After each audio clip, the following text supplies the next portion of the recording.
Sir. Right Honourable Winston Peters. Mr Speaker, this House has witnessed a disgraceful state of affairs. The Prime Minister allows a Cabinet Minister to abuse her position and then helps her cover it up. The Justice Minister used her office to help her husband's company during the Fonterra botulism scare. Along the way, she sucked in 2 other Cabinet Ministers, plus the Prime Minister. It's obvious from the official papers the Minister used her position to work for Aurovita from the start. Aurovita asked government for urgent help. The help arrived in 2 days flat. The Cabinet Minister did everything Aurovita asked.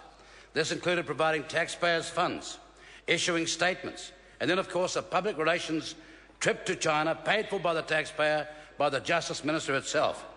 Was it a coincidence that her husband is the director of the company? Was it a coincidence that a senior Chinese border official was at a dinner she attended? We know where the official was from, and there was only one reason he was there. The reason was Aurovita. Was it a coincidence that Aurovita's problem suddenly went away? Many other companies were in the same position as Aurovita, but they did not get the same high level of help from the government. Other companies are still fighting through a bureaucratic nightmare to get goods into China. Not only dairy companies, but meat companies. We know one New Zealand firm last week received approval from the Ministry of Primary Industries to export primary products to China. It now faces a delay of 3 to 9 months to get past over 455 pages of documentation into China. China has required all New Zealand plants and goods and brands to re-register following the Fonterra incident. As these companies struggle through the waves of a bureaucratic sea, Aurovita goes past on a jet ski with Minister Collins at the helm.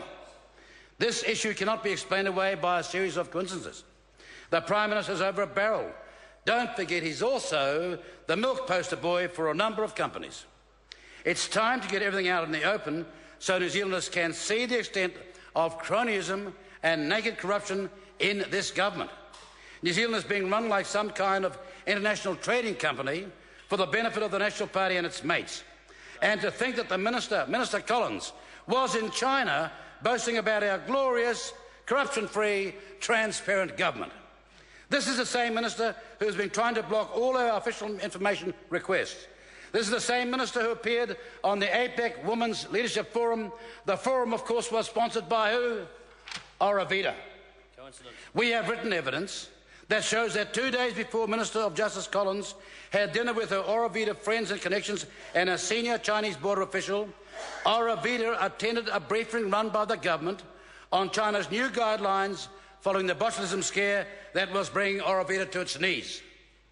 The focus of the briefing was China's General Administration of Quality, Supervision, Inspection and Quarantine, known as AQSIQ.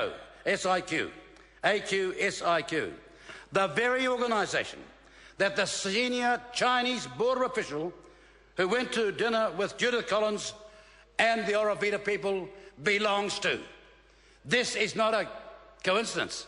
This is a cover-up. It is a shameful, scandalous, cronyistic, serious conflict of interest, and worse still, corruption. She said today she told the Prime Minister everything.